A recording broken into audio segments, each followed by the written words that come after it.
Okay, good afternoon, everyone. Welcome back to GMMUN School Batch 5.0.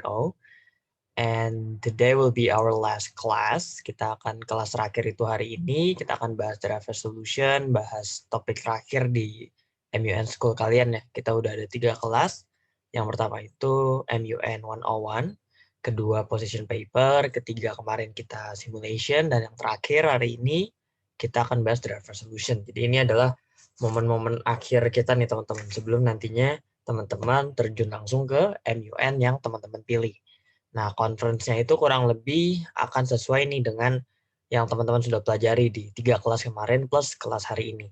Jadi di draft resolution ini kita akan belajar tentang caranya drafting secara teknis yang ada di MUN.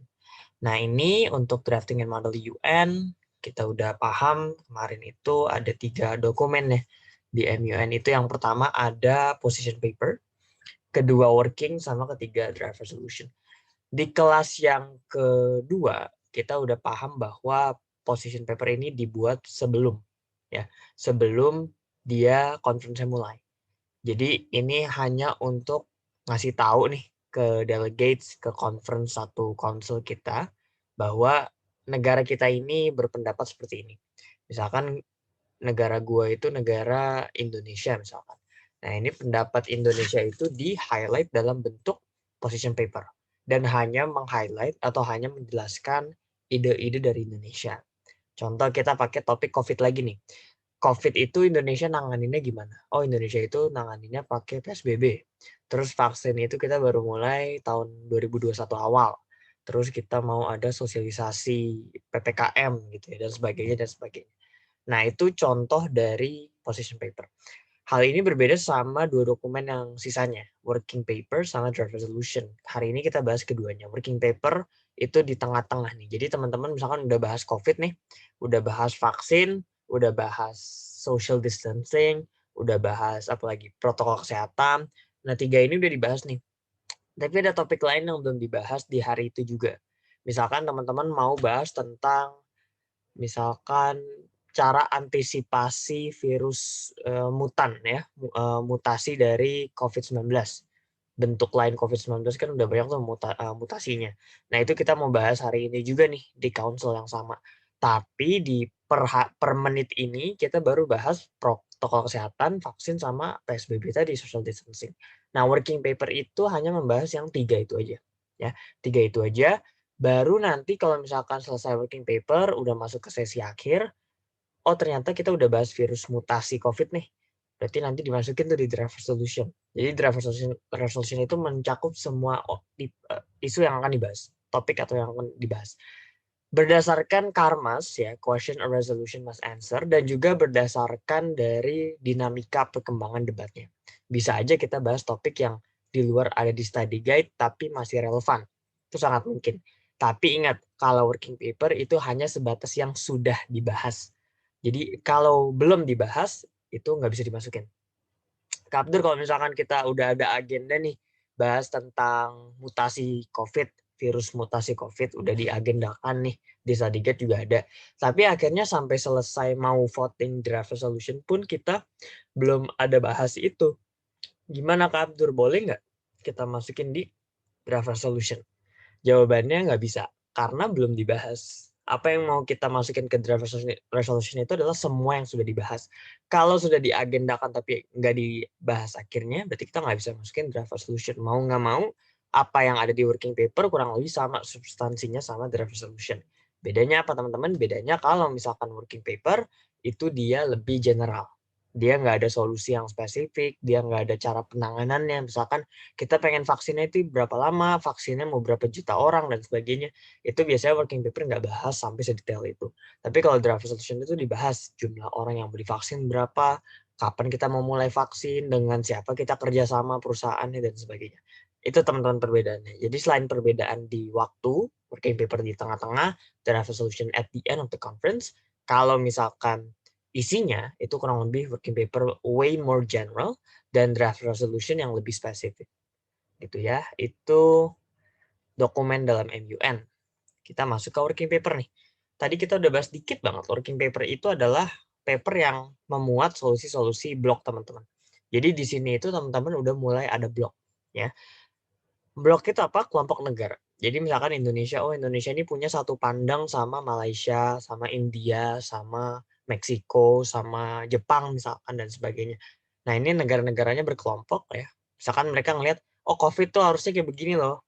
Sedangkan negara yang lain, oh enggak, COVID itu harusnya seperti ini ditanganinya. Nanti biasanya nih masing-masing nih yang punya pendapat berbeda, itu akan punya blok atau kelompok masing-masing.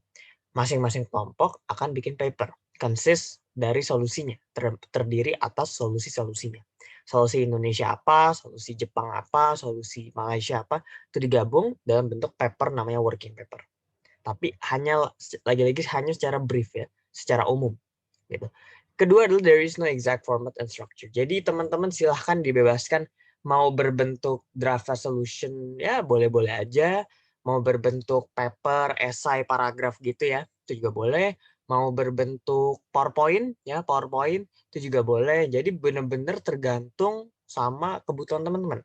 Atau teman-teman punya keahlian bikin video misalkan, silakan. Kalau waktunya muat, waktunya cukup, teman-teman diperbolehkan banget. Karena working paper itu hanya untuk mengeksplorasi dan juga mendemonstrasikan apa yang sudah dibahas. Beda sama draft resolution yang udah ada formatnya. Harus seperti ini, harus seperti itu, ya, harus ada klausul tertentunya. Itu udah ada dibahas. Kalau working paper, you have all the freedom in the world to determine what you want to put inside your working paper. Jadi benar-benar dibebaskan. Ya. Yang ketiga, you don't need to present it, just discuss it later in formal debate. Jadi kita nggak bakal mempresentasikan paper kita. Beda sama draft resolution yang pasti dipresentasikan.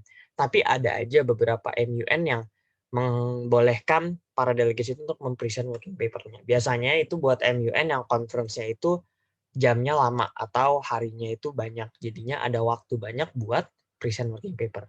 Gitu ya. So, itu working paper.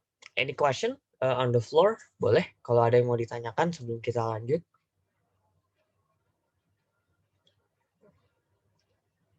Tentang working paper, tentang isi dari working paper juga boleh dipersilakan.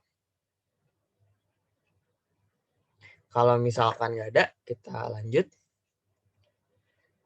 Oke, do's and don'ts in working paper. Pertama, even though you can submit it by yourself, you better have a blog gitu. Jadi pastiin teman-teman itu punya blog. Bisa nggak Kak Abdur ngebikin sendiri? Bisa aja. Tapi baiknya ada blog. Alasannya apa? Alasannya karena biasanya nih teman-teman nanti di draft resolution kan harus udah ada kelompok orang, kelompok negara. Kalau dari working paper aja teman-teman belum bisa mencari teman, mencari kelompok, anggota kelompok, itu akan susah tuh ke depannya. Susah untuk melihat atau teman-teman akan susah untuk menganalisis tentang kira-kira potensi mana nih negara-negara yang berpotensi untuk dijadikan teman tuh yang mana gitu. Itu pentingnya punya working paper. Jadi teman-teman udah punya blog di situ. Itu do's yang pertama. Yang kedua adalah highlight some important points of your blog solution. Jangan pernah membahas hal yang terlalu detail tapi nggak penting ya. Jadi bahas yang penting dan highlight ya. Jadi dijadikan suatu sorotan ya dalam sebuah presentasi teman-teman nanti saat moderated caucus. Karena kita nggak bisa present kan, kita nggak bisa present ya udah mau nggak mau pas di speech kita harus presentasi secara brief tentang blog kita working paper gimana. Kedua, don'ts. Don'ts ini ada dua juga. Too much details. Jadi nggak bisa tuh kebanyakan detail. Kenapa? Karena emang sifatnya working paper in a working process. So you are not encouraged to explain every detail of your solution. Instead, you can just explain briefly what your team is discussing and also what your team believes in solving the problem. Jadi cukup yang umum-umum aja. Kedua, already in DR format because your draft resolution will look similar to your working paper later on. Ini maksudnya bukan yang nggak boleh ya, tapi takutnya Jar itu ngelihat ini kamu bikin di rumah ya. Jadi pas di area udah mau dibikin, dia kaget dong kok working papernya udah mirip nih formatnya. Baiknya emang pakai format DR tapi mungkin format klausulnya aja yang operative clause itu bisa, atau mungkin inti-intinya aja poin-poin tapi bentuknya udah mulai paragraf narasi itu juga bisa. Nanti kita lihat contohnya ya. Oke, why not we show all of you guys contoh dari working paper yang bisa teman-teman lihat ya. Sebentar ini di download dulu. Oke. Nah, ini ada contoh working paper yang teman-teman bisa cek. Jadi kalau working paper itu sifatnya sangat-sangat brief, super brief. Cukup tulis komitenya apa, ya, topiknya apa, sama signatoris. Jadi nggak ada sponsor ya kalau di working paper. Nanti kita jelasin bedanya signatoris sama sponsor. Buat yang keywords atau kata kunci, ini teman-teman bisa pakai contoh ini. Jadi misalkan sebelum teman-teman masuk ke working paper, si timnya India dan kawan-kawan ini pengen ngasih tahu bahwa selama 3 halaman ini, ya sebanyak 3 halaman ini, kurang lebih 5 hal inilah yang dibahas. Ya, itu contoh dari keywords. Terus di sini ada dasar hukumnya, ya, guided by apa, terus isu yang paling dipakai itu apa, pressing matters, misalkan criticism, terus decentralized state, terus kita membahas non-compliance in national politics, itu akan dibahas juga. Nah, terus ada key solution. Nah, key solution ini dia itu adalah emphasis on the role of Cameroon, national government and non-governmental organizations, dan seterusnya. Ini adalah solusi intinya aja, ya. Kalau teman-teman lihat ini tuh benar-benar cuman national and international mediation. Oh ya udah, itu nggak usah dijelasin lagi, gitu ya. Kalau mau dijelasin lagi silakan. Kalau grup ini dia ngejelasin lagi di akhir. Mediasinya itu antara siapa? Oh, belligerentnya ada ini. Mediatornya itu bisa UN, bisa Uni Afrika, atau misalkan NGO lainnya. Ya, ini contoh. Super brief, cuman 3 halaman, bahkan 1 halaman juga boleh. Ini aku kirim ke grup buat contoh ya. Jadi teman-teman itu bisa lihat kira-kira apa sih yang diharapkan gitu dari sebuah working paper. Nah, teman-teman bisa lihat di grup ya, udah dikirim.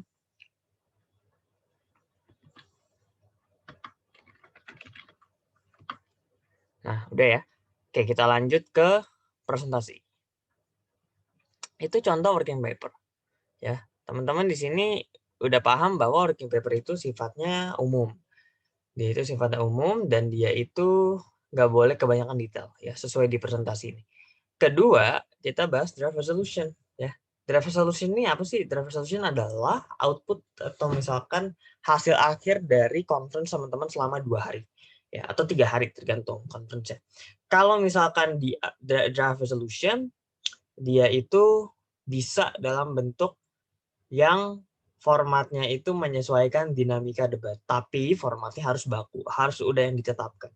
Ya, formatnya itu maksudnya apa sih Kak? Maksudnya strukturnya tuh ada, mau berapanya itu terserah kalian.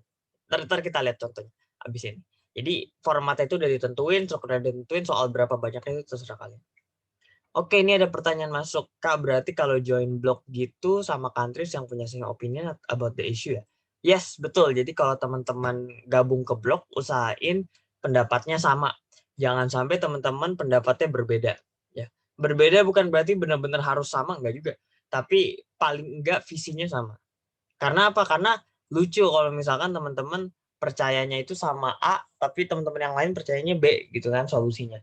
Itu nanti di share tuh performance-nya bakal di assess-nya tuh aneh gitu kan. Kok dia negara ini kok dekat sama negara ini gitu. Padahal kan dua negara yang saling bertentangan dalam menghadapi suatu isu yang sama.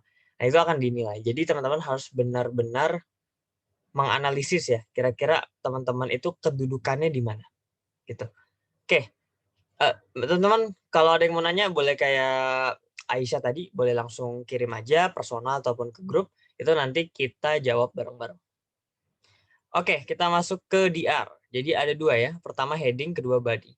Kalau heading itu logo council, ya. Terus ada nomor DR-nya sama tadi list of sponsor sama signatories. Kalau body ini udah masuk klausul. Preambulatory sama operatif. Preambulatory itu pembukaan, operatif itu yang berisi solusi. Sekarang kita lihat lagi contoh dari draft resolution. Ya, ini contoh draft resolution yang teman-teman bisa lihat. Nah, bukan, ini working paper.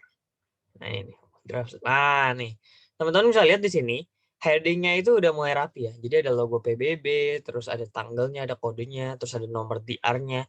Nah di sini teman-teman lihat ada sponsors, ada signatories. Bedanya apa sih? Singkatnya gini. Kalau sponsor itu adalah negara-negara yang paling banyak aktif ya. Keaktifannya itu paling banyak, perannya itu paling besar dalam memimpin proses penulisan atau penyusunan draft resolution atau drafting. Jadi teman-teman, South Africa sama India ini dua negara yang memimpin si kelompok ini nih. Signatoris itu biasanya cuma penanda tangan yang cuma bantu dalam artian memberikan opini. Tapi biasanya kalau penyusunannya itu dilakukan sama sponsor. Meskipun nggak menutup kemungkinan signatoris bisa juga bantu. Tapi sponsornya yang lebih aktif tuh si dua ini. Gitu. Abdur sponsor ini bisa, berapa negara? Bisa 2, bisa 3, bisa 1, tergantung jumlah council plus tergantung keputusan chair. Misalkan kalau misalkan satu council ada 100 negara gitu ya berarti kan nggak mungkin ada 50 sponsor ya kan, kebanyakan. Mungkin di limit jadi 4, jadi 5, itu tergantung dari chair-nya. Nah, sponsor ini belum tentu presentasi. Nah, kan kalau DR tadi kan ada presentasi ya. Kalau working paper nggak ada. Nah, presenter ini biasanya diseleksi lagi, disaring lagi. Jadi misalkan antara South Africa sama India itu harus milih ya. Bloknya harus milih. Yang mau presentasi mau South Africa apa India, karena biasanya nggak bisa dua-duanya. Yang bisa dua-duanya atau bahkan bisa berberapa nih? Berenam-enamnya ini itu adalah saat question and answer. Jadi setelah presentasi DR, itu setiap negara akan bisa bertanya sama si presenternya. Dalam hal ini South Africa dan kawan-kawan. Nah, yang ngejawabnya itu nggak harus sponsor, signatoris juga bisa, karena mereka juga penanda tangan. Oke, paham ya? Itu dari signatoris. Yang ketiga itu ada topik, ya ada topik. Dan di sini tulis judul isunya. Nah, untuk membuka itu teman-teman pertama harus menulis council-nya namanya apa. Contoh Human Rights Council ya, UN Human Rights Council. Tinggal di italic, dibikin italic, terus dikasih tanda koma di ujung. Terus baru yang pertama namanya preambulatory tadi ya, pembuka. Kenapa disebut pembuka? Karena dia ini karena dia ini adalah klausul yang sifatnya itu tidak memerintahkan, tapi lebih ke pembukaan dasar atau misalkan latar belakang kenapa si dokumen ini dikeluarin. Ya, jadi dari atas nih sampai halaman terakhir, ini kan dokumen draft resolution. Kalau orang bertanya, kenapa sih, alasannya apa sih draft resolusi ini dikeluarkan?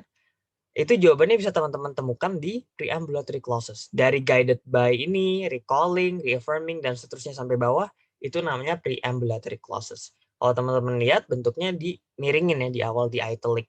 Jadi emang kalau khusus buat preamble, itu emang harus dimiringin, plus bentuknya itu harus verb ing, gerund, ya. Recalling, reaffirming. Kaptur, tapi itu yang pertama nggak ing, guided by gimana dong? Jawabannya bisa, tapi harus bentuknya passive ya, passive rejected. Jadi guided by the Charter of the UN, dikawal dibimbing oleh Charter PBB, Statuta PBB gitu, atau dibimbing oleh Deklarasi Universal Hak Asasi Manusia, itu juga bisa. Terus yang kedua, recalling its mandate ya. Jadi dia ini ingin menekankan bahwa draft resolusi ini sah karena ada mandat yang bisa mengeluarkannya. Dalam artian, UN Human Rights Council itu punya kewenangan. Dia punya mandat untuk mempromosikan ya, promotion of universal respect for the protection of human rights. Mempromosikan ya rasa hormat yang berlaku secara universal terhadap perlindungan hak asasi manusia. The address of situations on violence of human rights and also the prevention of human rights violation, untuk menangani situasi tentang pelanggaran HAM dan juga mencegah pelanggaran HAM itu sendiri. So this is the second preambulatory clause of the draft resolution, which plays a role as a mandate for the Human Rights Council to draft this resolution. Kurang lebih seperti itu. Jadi kenapa resolusi ini hadir? Karena kita harus melindungi HAM nih. Human Rights Council nih harus melindungi HAM, dan salah satu caranya adalah dengan mengeluarkan draft resolusi terkait pelanggaran HAM yang ada di Cameroon, gitu ya. Terus yang ketiga, reaffirming all human rights are universal, indivisible, interrelated, interdependent, and mutually reinforcing, and that all human rights must be treated in a fair and equal manner on the same footing with the same principles. Di sini kita bisa paham teman-teman bahwa selain karena resolusi ini hadir karena emang Human Rights Council ini punya mandat, punya kewenangan, selain itu Human Rights Council ini juga ingin nih mereaffirm nih, melakukan afirmasi ulang bahwa semua hak asasi manusia ini sifatnya universal, nggak bisa dibatasin, nggak bisa dipisah-pisah, dan itu terjadi di Cameroon. Karena itu dia ingin mengingatkan kembali bahwa yang terjadi di Kamerun itu bertentangan nih dengan apa yang dipercaya dalam Human Rights Council. Bahwasanya human rights are universal, indivisible, dan seterusnya, dan seterusnya. Gitu. Jadi, seperti itu ya teman-teman. Kalau teman-teman baca undang-undang, baca peraturan, itu juga ada tuh poin pertimbangan. Jadi nggak bisa undang-undang tuh asal muncul, nggak bisa. Aturan tuh harus ada alasan kenapa dia muncul. Oh dia muncul karena masyarakat membutuhkan peraturan ini, enggak, belum tentu. Kita lihat dulu masyarakat benar butuh apa kita cuman ngada-ngadain aja. Atau misalkan kita perlu ngeluarin peraturan ini karena ini sesuai sama Pancasila. Oke, sesuai sama Pancasila, tapi dibutuhin nggak sama masyarakat? Nah itu harus banyak tuh pertimbangannya yang teman-teman harus pasang ya sebelum nanti teman-teman paham. Oke, ini sampai bawah sama ya. Kurang lebih bahasnya normatif, tapi bisa juga bahas dokumen kayak misalkan ini ya, Human Rights, Declaration of Human Rights, ya, Covenants on Human Rights dan sebagainya. Ya, terus baru masuk nih yang terakhir misalkan welcoming the collaborative efforts from international organization, itu dilanjutkan dengan endorses the solution, affirms the solution dan sebagainya. Nah, jadi mulai dari kata endorses ini itu udah masuk operatif. Ya, jadi ini udah bahas solusi, udah bahas action. Ya, teman-teman mau ngapain setelah tahu nih pertimbangan-pertimbangan di atas ini kan udah ngasih tahu bahwa emang penting nih buat kita melindungi HAM di Kamerun. Terus apa nih solusinya? Itu dibaca dari nomor 1. Jadi preambulator yang atas ini nggak dinomorin. Ya, nggak dinomorin. Yang dinomorin itu operatif. Dan bedanya dia ini nggak dimiringin, nggak di italic, tapi di underline. Ya, di underline plus bentuknya nggak verb ing atau passive. Bentuknya itu verb base verb plus s atau es. Ya, jadi ini kayak present tense biasa gitu. Misalkan nih solusi sereal nih misalkan Cameroon Peace Plan. Ya udah pakai aja endorses the implementation of cereal Cameroon Peace Plan as a collaborative framework to resolve the issue that has systematic mechanism which could be elaborated as follows. Jadi dia ini sifatnya untuk ngasih tahu bahwa sereal ini itu ada beberapa bagian loh. Yang pertama itu ada identification of actors dan sebagainya. Nah ini teman-teman itu adalah cara teman-teman bikin operative clause. Bisa bercabang. Misalkan nih, kalau nomor 1 kan cuma 1 paragraf ya. Kalau nomor 2 ini bercabang. Jadi affirms the need for clear characterizations of the actors of the belligerents who are involved in a Cameroon Anglophone crisis, which include, nah, dipanjangin nih, A, Cameroon National Government. Terus B, Anglophone Community. Setelah itu bisa lagi dipanjangin lagi. The Separatists, The Federalists. Nah, ini teman-teman bisa nih pahamin bahwa bentuknya itu bisa 2A, 2I, dan sebagainya. Tapi harus urutan ya. Kalau udah A sama B, sampai bawah pun harus A, B, C, D. Jangan sampai nih nomor 2-nya sub berikutnya tuh A, B, tapi di sini malah huruf Romawi. Ya, itu jangan kebalik. Itu contoh aja. Ini bisa pakai chapter juga nih untuk ajang kreativitas aja ya. Biasanya sih jarang sih. Cuman kalau mau ditambahin silakan. Terus apa lagi? Bentuknya sama ya. Misalkan nih, further emphasize. Oh ya, oke. Further itu dipakai kalau misalkan kata sebelumnya sama. Ini kan emphasize. Kalau pengen pakai emphasize lagi untuk menekankan sesuatu, teman-teman tinggal tambahin further. Jangan sampai lupa furthernya, karena itu akan ngefek ke teknis penyusunannya. Gitu ya. Oke, ada pertanyaan masuk. Jadi kapan working paper dan draft resolution itu disiapin? Kalau working paper itu disiapin di tengah-tengah. Jadi misalkan kan committee session ada beberapa ya. Jadi MUN itu misalkan 2 hari nih. 1 hari itu 4 sesi. Masing-masing sesi itu 2 jam biasanya. Nah biasanya working paper itu setelah sesi ketiga atau keempat. Kalau draft resolution biasanya 2 sesi terakhir udah bisa bikin. Dan dikirim juga. Jadi waktunya itu working paper di tengah-tengah, draft resolution di akhir. Gitu ya. Oke, semoga menjawab. Kita lanjut ke draft resolusi tadi udah ya. Oke, ini bentuknya seperti ini ya. Teman-teman bisa bikin paragraf umum, lalu dilanjutkan dengan elaborasi atau perpanjangan penjelasannya. Gitu ya. Buat halamannya normalnya ya 5, 6, atau 7. Kadang 10 juga, bahkan 20 juga ada. Tapi ingat, itu nggak punya waktu buat baca semuanya. So, I would highly recommend buat kalian itu bikin yang singkat padat jelas, tapi lengkap. Ya, itu dari gue. Oke, ini contoh draft resolution. Teman-teman, sebelum kita lanjut materi, silakan ada yang mau bertanya, boleh?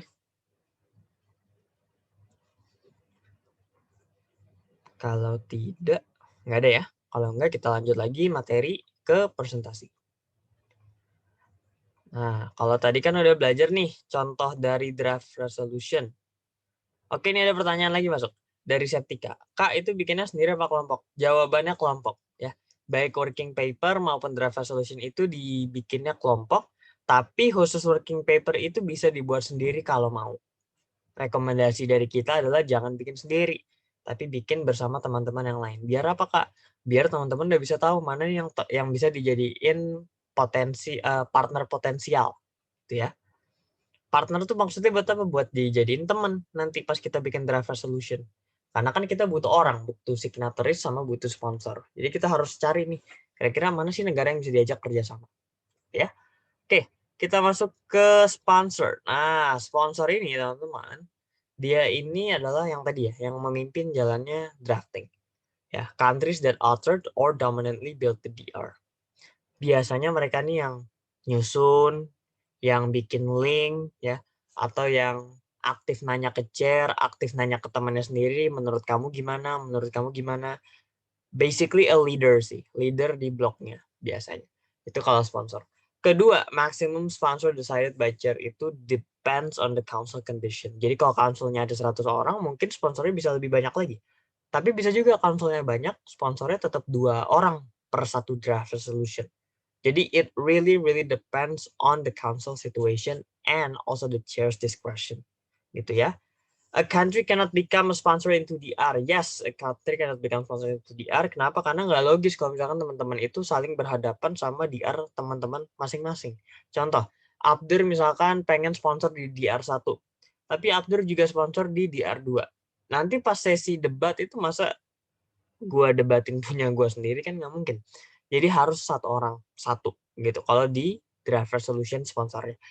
Kak Abdul kalau signatoris gimana? Misalkan aku juga suka nih, aku DR1 suka, DR2 suka. Gimana caranya Kak Abdul? Silakan jadi signatoris kalau emang pengen pengen nggak mau jadi sponsor dan pengen punya apa kedudukan atau afiliasi yang banyak di beberapa DR. Karena di sini nih, a country can become signatories in multiple DR. Khusus buat signatoris. Karena signatoris ini cuma penanda tangan ya, signatory atau orang yang setuju aja, sepakat aja gitu. Dia nggak yang mimpin, dia yang nggak memimpin jalannya diskusi dan sebagainya. So you're gonna have to decide do you wanna be a sponsor or do you wanna be a signatory only. We would highly suggest buat kalian tuh jadi sponsor karena teman-teman akan belajar leadership, teman-teman belajar memimpin ya, dan kemungkinan menangnya juga gede teman-teman kalau jadi sponsor. So we highly recommend all of you to become a sponsor. Apalagi, oke, signatories, the countries that support the draft resolution to be discussed on formal debate. Nah, ini biasanya negara-negara yang mendukung dan pengen tuh didebatin lebih lanjut nih. Yuk kita lebih lanjut debat lagi tentang DR kita nih atau materi dari DR kita. Seperti itu ya. Lanjut ke opening of the resolution ya. Kalau opening yang tadi preambulatory itu sifatnya membuka ya, bukan melaksanakan sesuatu, beda. Kalau membuka ini berarti apa? Berarti dia ini pintu pertama yang harus pembaca itu lalui buat paham ini rumahnya tuh sebesar apa ya. Atau misalkan ini rumahnya berapa lantai. Sama dengan draft resolution. Dengan melihat preambulatory kita bisa paham bahwa oh kurang lebih tuh kita bakal bahas ini loh. Atau kurang lebih kita bakal bahas ini, bahas ini dan sebagainya. Gitu. Itu ya buat preambulatory. Terus bentuknya biasanya verb in atau passive tapi adjektif misalkan guided by gitu ya, atau misalkan alarmed by gitu, tapi sisanya recalling, reaffirming, misalkan apa lagi, noting that dan sebagainya. Jadi benar-benar bentuknya itu baku dan diatur, beda sama working paper. Terserah mau bentuknya gimana juga itu benar-benar bebas karena there is no exact format. The only thing that has an exact format itu cuma draft resolution. Position paper aja bahkan bentuknya bebas. Dia itu cuma ngatur strukturnya aja. Bentuknya itu bebas. Sama kayak working paper. Kalau draft resolution itu benar-benar diatur formatnya, diatur strukturnya, diatur. Gitu ya.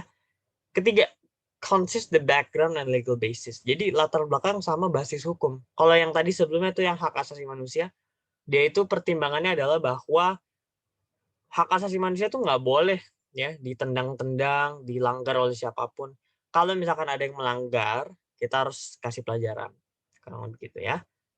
Legal basis, dasar hukum, bisa jadi misalkan kita ngomongin undang-undang atau mungkin ngomongin perjanjian internasional tahun sekian, itu juga legal basis yang bisa dipakai. Silakan teman-teman, kita sebelum lanjut, teman-teman boleh buat bertanya. Kita tunggu.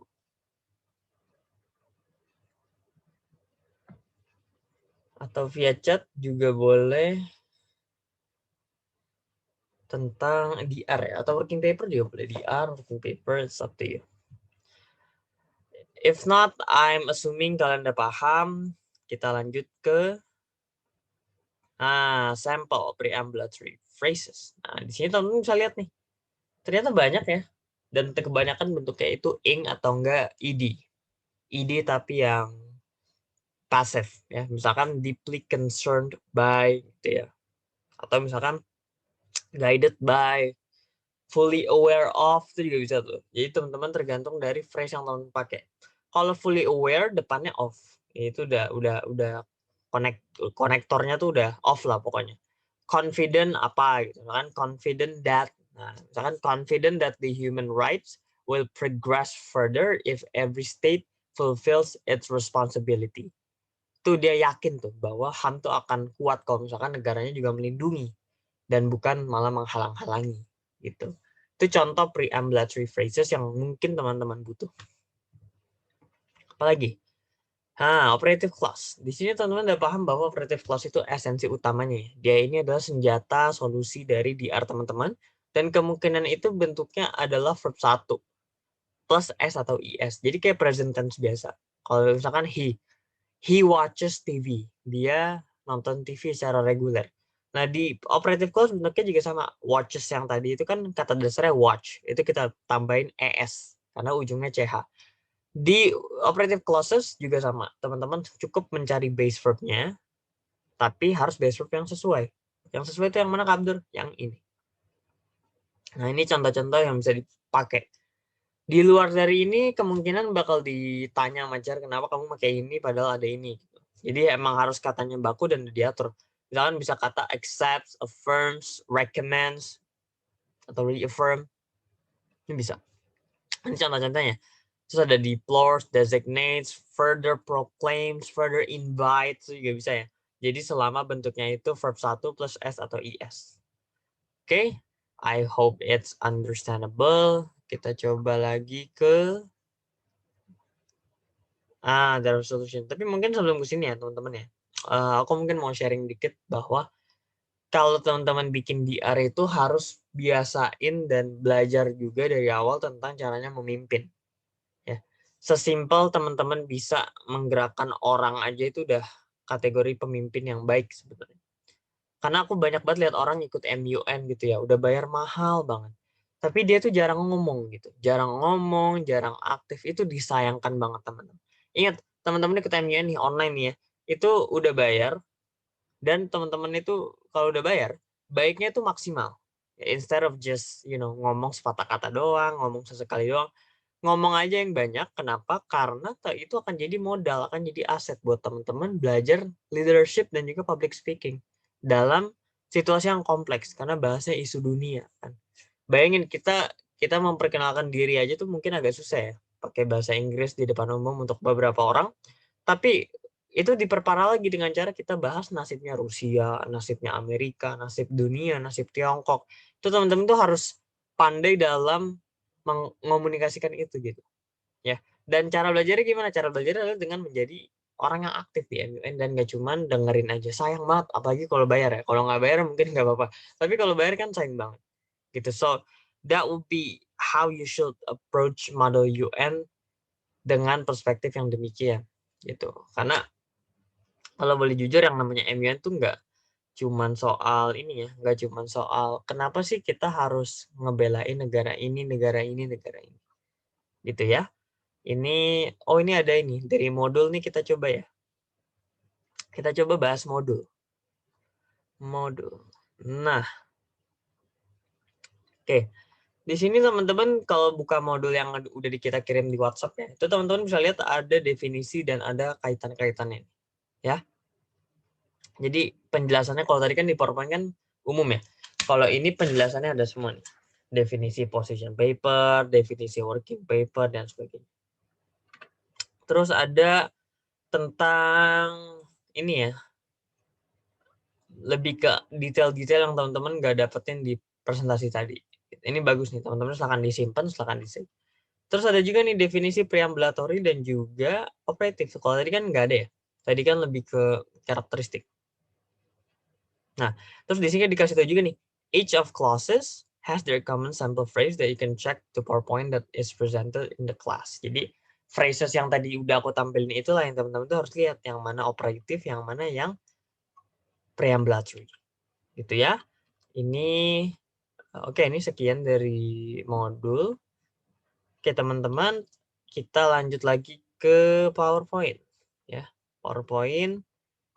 Mungkin sebelum dilanjut lagi, silakan teman-teman yang mau bertanya boleh. Kita masih ada beberapa menit lagi. Silakan drafting in model 5.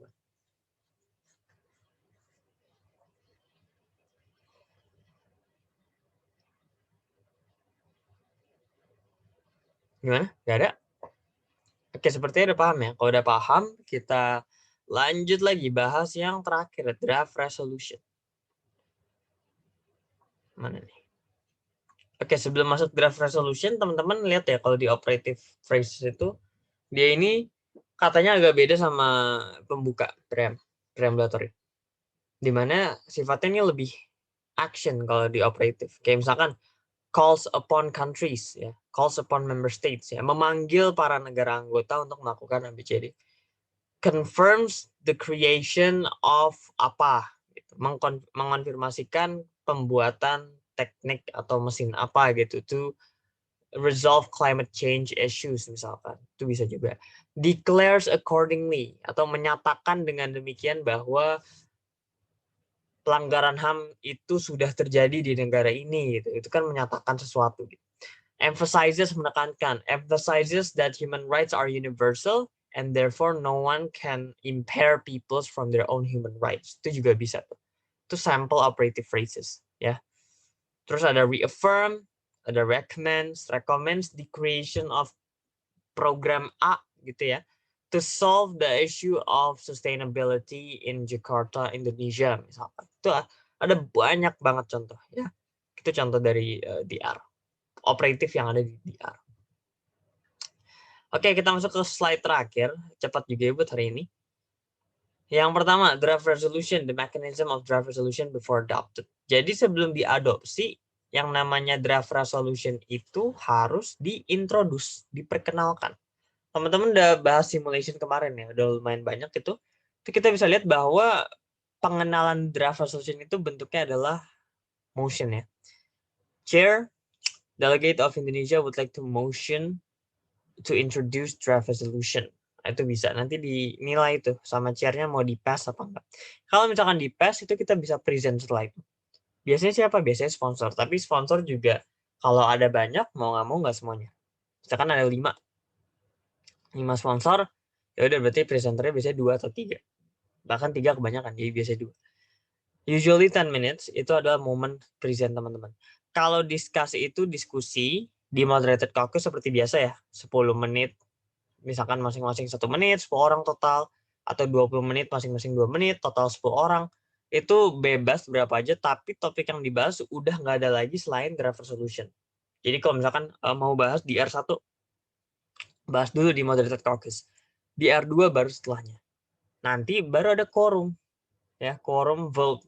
Harus 2/3 kalau pengen diadopsi. Masih ingat ya 2/3 itu buat voting, 1/2 plus 1 itu adalah untuk diskon ya, untuk diskon.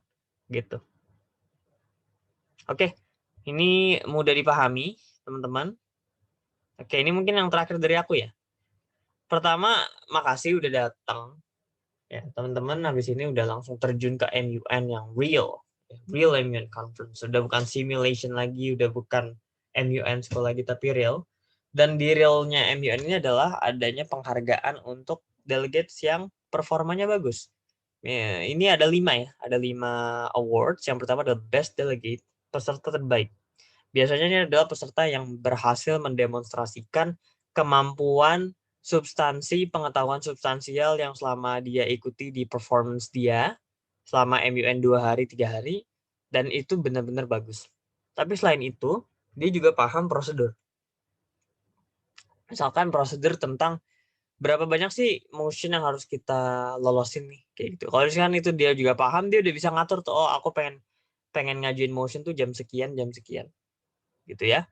Terus ada most outstanding, ini adalah juara kedua, honorable mention juara ketiga, verbal commendation juara 4, dan yang terakhir itu ada best position paper atau position paper terbaik. Kak Abdur, selain dari 5 ini ada lagi nggak sih? Normalnya ada, biasanya ada. Tapi untuk yang kelompok, misalkan best delegation. Kalau ini kan delegate ya, person ya. Kalau delegation itu tim, best delegation, outstanding delegation, atau misalkan honorable mention delegation, kayaknya ada sih, nggak tahu deh. Tapi yang pasti ada adalah best. Best atau most outstanding sih. Itu ya. Itu recognition kita. Best position paper itu adalah penghargaan yang diberikan yang post-papet terbaik. Biasanya mereka ini harus ikut MUN ya. Jadi jarang banget chair tuh ngasih best position paper ke orang yang nggak datang pas day conference day 1, day 2. Jarang banget. Ada beberapa, tapi kalau di kampus aku atau mungkin di senior-senior lain ya, atau juri-juri MUN lainnya, itu dalam memberikan pandangan dia gitu ya tentang MUN, itu kadang itu bisa berbanding terbalik gitu antara satu sama lain. Ada yang bilang kalau kamu pengen menang best delegate, kamu harus bikin position paper. Kamu nggak bisa menang kalau misalkan kamu nggak bikin meskipun kamu bagus pas performance-nya. Atau bisa juga kamu itu mau nulis nggak nulis, kamu tetap bisa menang best delegate, most outstanding, honorable mention, bahkan verbal commendation tanpa harus bikin position paper. Kenapa? Karena memang dia ini fokusnya ke tulisan dan 4 sisanya ini fokusnya ke performance gitu. Jadi teman-teman bisa mulai menilai di situ. Gitu ya. Oke, sekian mungkin ya dari aku karena emang udah cukup. Mungkin ada yang mau bertanya teman-teman sebelum kita tutup, diperbolehkan ya.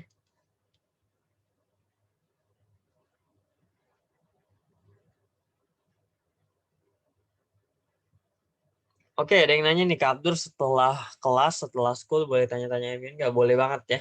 Silakan bertanya di grup, kalau grup yang nggak dihapus sama panitia, atau personal chat ke gue juga boleh. Beberapa masih ada ya dari batch yang sebelumnya, kalian kan batch 5 ya.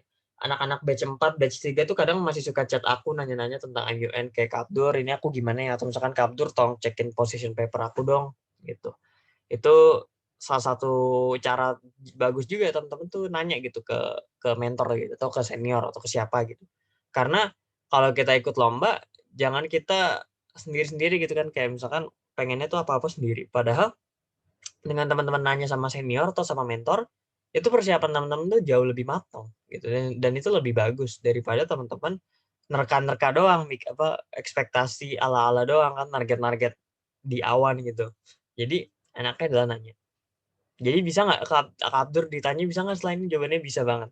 Tapi teman-teman mohon maklum kalau misalkan aku balasnya agak lama karena emang lagi lumayan padat. Tapi pasti aku usahain bales karena selama aku WhatsApp-nya masih aktif, chat tuh pasti aku lihat sih. Gitu. Jadi no worries, no problem juga. Silakan chat aku aja. Anggap aja teman sendiri aja gitu. Jangan. Karena kan hubungan mentor menti kita kan cuma sampai selama school aja. Setelah school selesai ya udah kita work friends gitu kan.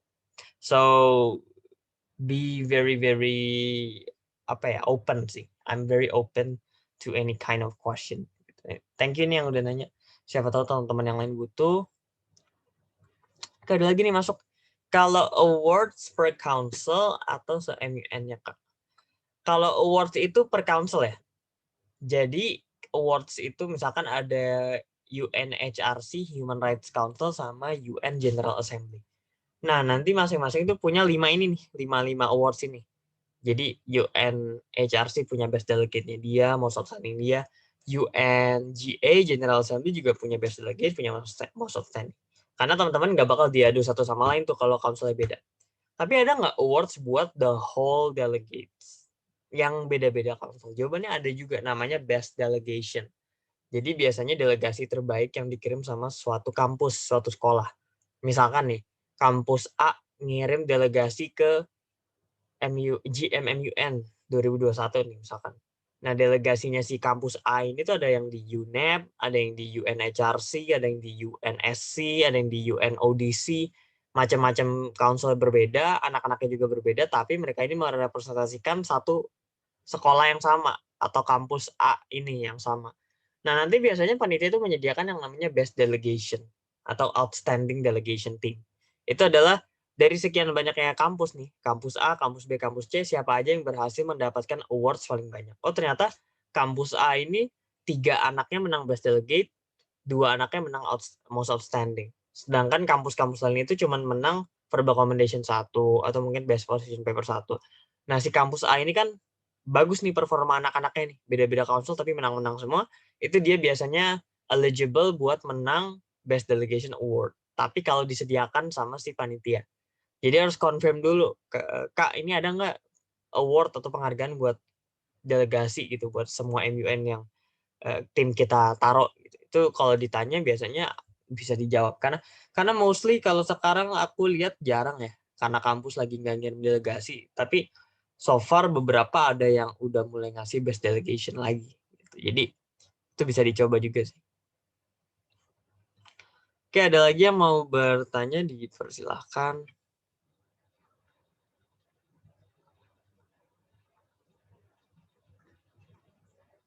Boleh di chat, boleh di unmute juga. Silahkan teman-teman, karena kelas terakhir ya. Puas-puasin aja teman-teman. Harapan aku teman-teman kalau udah ikut MUN jangan lupa untuk selalu belajar ya. Jangan menganggapnya itu hanya sesuatu yang gue harus menang, jangan. Karena teman-teman nih harus belajar juga gitu. Karena aku dulu juga MUN pertama aku pas keluar negeri juga nggak selamanya pengalaman yang baik gitu. Pasti ada yang momen terpuruknya dan sebagainya. Itu tapi kita belajar dari situ. Kita belajar salah gue tuh di sini ya. Gue tuh speech gue tuh agak gimana gitu, atau misalkan position paper gue ini kurang rapi ya, atau misalkan gue ini nggak jago draft resolution ya karena gue nggak tahu teknis formatnya dan sebagainya. Itu teman-teman bisa tuh belajar dari situ gitu. Jadi nggak usah khawatir, nggak usah takut, karena emang MUN tuh seru.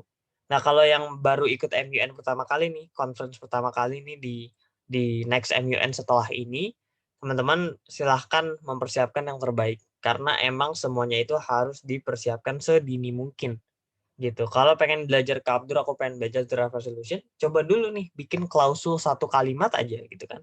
Bikin 1 kalimat, berhasil nggak tuh? Atau teman-teman bikin solusi nih vaksin COVID, coba deh bikin 1 kalimat aja gitu kan. Satu kalimat aja bahas COVID, bahas vaksin. Kalau nyambung dan juga menarik solusinya, berarti teman-teman udah bisa bahas draft resolution yang secara utuh gitu. Oke, gimana? Ada lagi yang bertanya? Kalau ada boleh di chat, boleh di unmute. Mungkin ada yang mau bertanya ke Abdur, aku harus ngapain ya setelah ini? Kalau buat kalian yang masih bingung ngapain setelah ini, saran aku coba cari riset tentang counselnya dulu aja. Karena kan negaranya biasanya belum diumumin ya. Diumuminnya tuh setelah daftar. Tapi kan kita udah tahu nih pilihan counsel. Ya udah counselnya di riset gitu. Misalkan UNDP. UNDP ini kerjanya apa sih? Bedanya sama UN Council yang lain tuh apa gitu? Atau bedanya UNDP sama UN yang ini apa?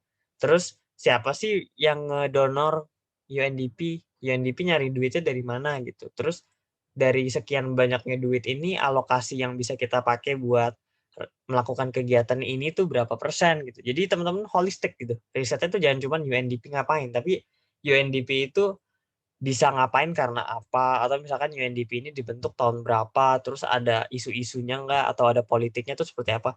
Nah itu teman-teman risetnya tuh sampai kayak gitu. Karena kalau teman-teman tahu sejauh itu, nanti delegate lain tuh kalau ngomongnya ngawur gitu ya, cuman ngada-ngada, itu teman-teman bisa ngeh gitu. Kok lu ngomong gitu, UNDP mau mau ini mau itu, padahal UNDP aja donornya bergantung sama negara. Kalau dia bikin kegiatan main bikin aja, duitnya dari mana gitu. Itu teman-teman bisa tuh bikin-bikin riset kayak gitu. Ya, itu tips dari aku sih. Counselnya di riset, baru isunya yang di riset. Itu jauh lebih baik. Jadi udah dapat gambaran duluan, counsel gue tuh kayak gini loh. Jadi dari isu COVID ini yang bisa counsel gue tanganin adalah ABCD. Jadi nggak semua hal tuh bisa ditangani sama satu komite, satu counsel. Kalau ngomongin vaksin, WHO kan terkenal dengan koordinasi vaksinnya nih. Tapi kalau misalkan kita bahasnya UNHRC, Human Rights Council, kita ngomongnya sebatas apa nih ngomongin vaksin gitu. Oh, kalau Human Rights Council itu bahas vaksin itu sebatas hak aja. Sampai kapan sih masyarakat itu punya hak untuk menolak? Atau sampai kapan sih negara itu punya hak untuk memaksakan vaksin ke orang gitu. Itu bahasan Human Rights Council, bahasan UN Legal Committee. Itu pokoknya tahu dulu mandatnya baru teman-teman tahu mereka itu bisa apa. Gitu. Oke, one last call. Ada lagi yang mau bertanya? Silahkan sebelum kita tutup karena sudah sejam. Kalau aku lihat sih hari ini yang nanya lumayan banyak ya. Baik tentang draft resolution maupun tentang MUN secara umum. Kalau working paper tadi sudah di-share ya, working paper sudah di-share, draft resolution sudah di-share juga. Kalau nggak ada, aku tutup ya. Makasih teman-teman yang udah datang hari ini, aku sangat apresiasi.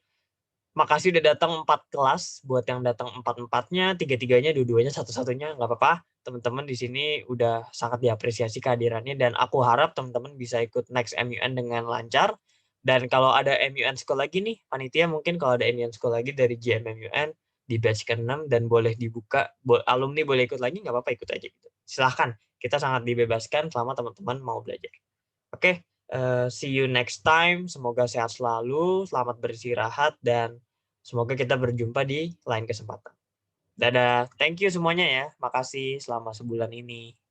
Thank you. Thanks, Kak. Yuk, sama-sama.